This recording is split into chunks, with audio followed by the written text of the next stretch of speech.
Muy buenos días, me presento, soy Jorge Luis Bisaca, psicólogo clínico con enfoque cognitivo-conductual y especialista en TOC.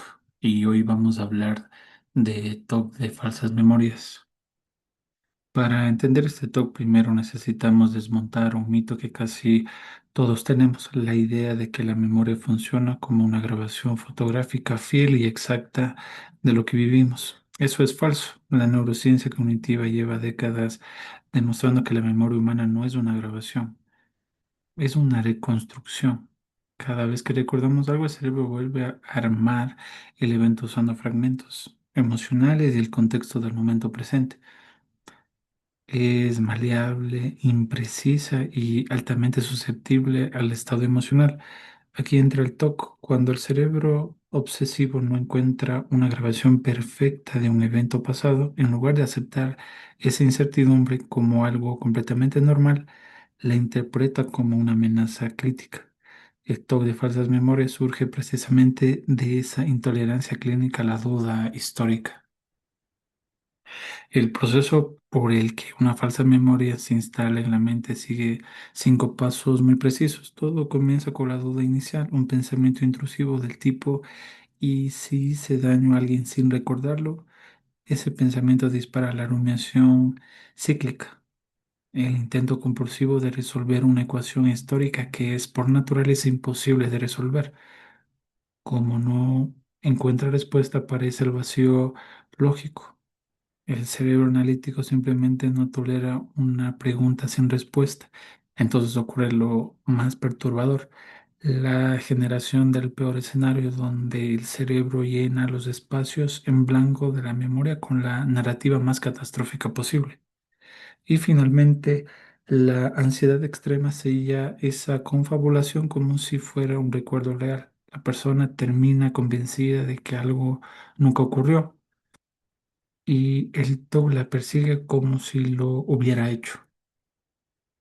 Es críticamente importante distinguir dos subtipos que con frecuencia se confunden. El TOC de eventos reales parte de algo que se ocurrió y el problema es la catastrofización extrema de sus consecuencias.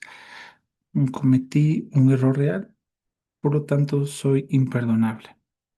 El foco es una culpa desproporcionada sobre la realidad. El TOC de falsas memorias, en cambio, parte de un vacío en la memoria o de un destello intrusivo. El mecanismo es diferente. El intento compulsivo de recordar termina por crear el evento.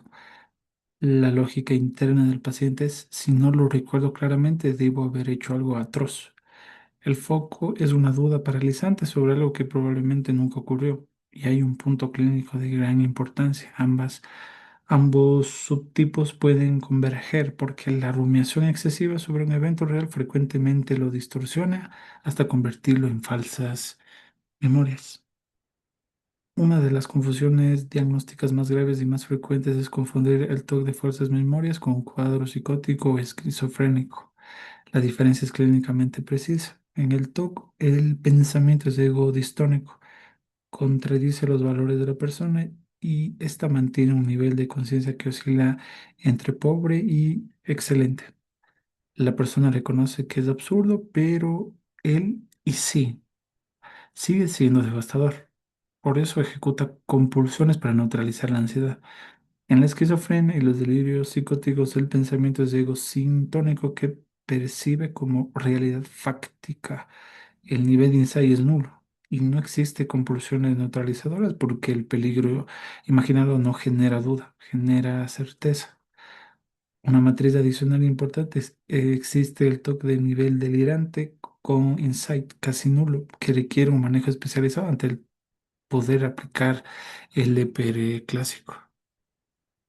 El TOC de falsas memorias es esencialmente un TOC puro. Sus compulsiones son invisibles porque ocurre completamente a nivel mental. Existen tres formas principales. La primera es la revisión mental, rebobinar eventos históricos repetidamente buscando pruebas forenses de inocencia, como si la mente fuera un investigador que analiza el mismo video una y otra vez sin encontrar jamás una respuesta que necesita.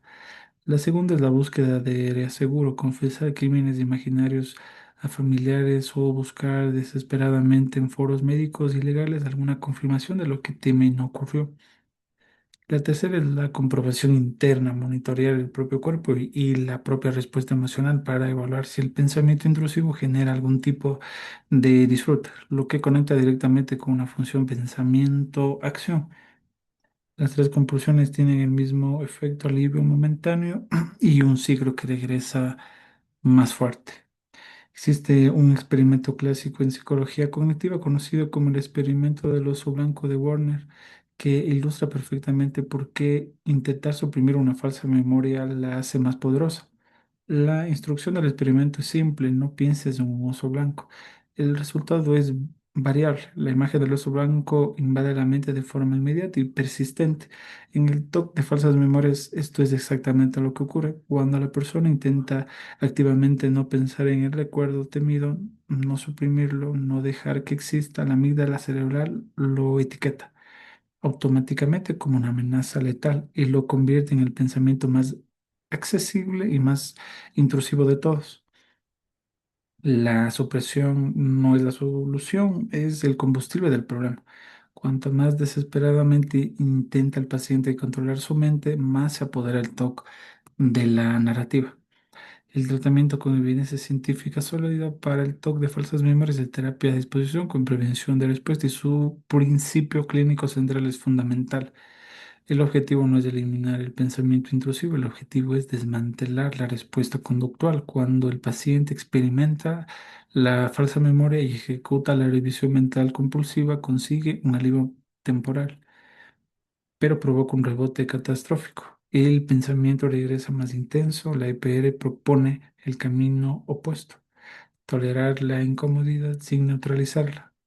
Al sentarse con la ansiedad y dejar que alcance su punto máximo sin hacer nada para detenerla, el cerebro aprende por experiencia directa que la alarma era falsa. La ansiedad desciende sola, el circuito se recalibra. Eso es habituación neurológica. Terapia de aceptación y compromiso aporta una imagen que explica perfectamente lo que el cerebro obsesivo está en el otro lado de un abismo.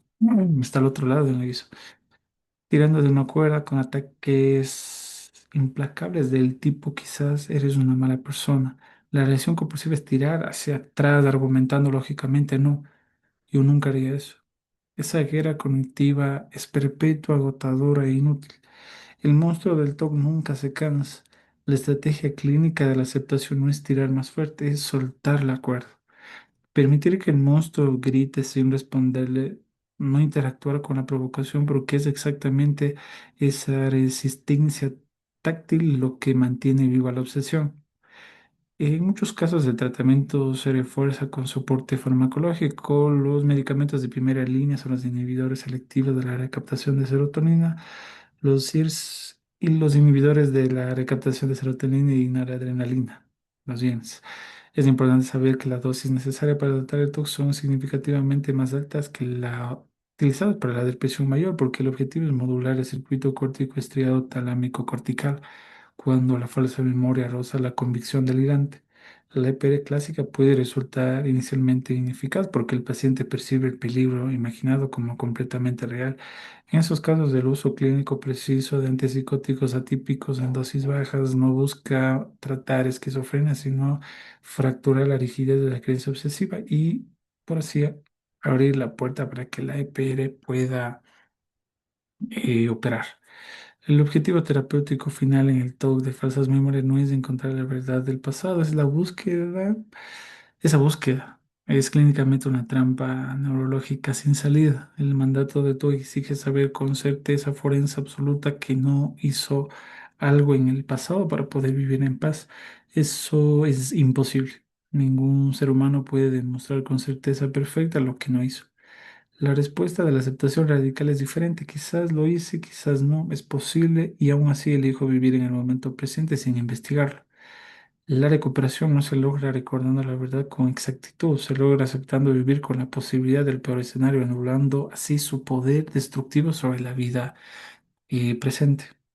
El abordaje estructural del TOC de falsas memorias integra tres anillos clínicos que trabajan juntos. El primero es Despatologizar la memoria, educar al paciente sobre la falibilidad neurológica natural del cerebro y sobre el peligro inherente de la rumiación retrospectiva. El segundo es la abstinencia compulsiva, el bloqueo clínico estricto de la revisión mental, de las confesiones a familiares, de cualquier forma de búsqueda de reaseguro interno o externo. Y el tercero es la tolerancia al riesgo. La aplicación rigurosa al EPR y la la terapia de aceptación y compromiso para transitar la incomodidad visceral sin responder a las falsas alarmas de la amígdala. El tratamiento exitoso exige abandonar la búsqueda forense del pasado para reclamar la autonomía del presente. Si te identificaste con lo que describió, escríbeme. Eh, Atiendo de forma presencial en Cuenca, Ecuador, y de forma online a nivel latinoamericano. Muchísimas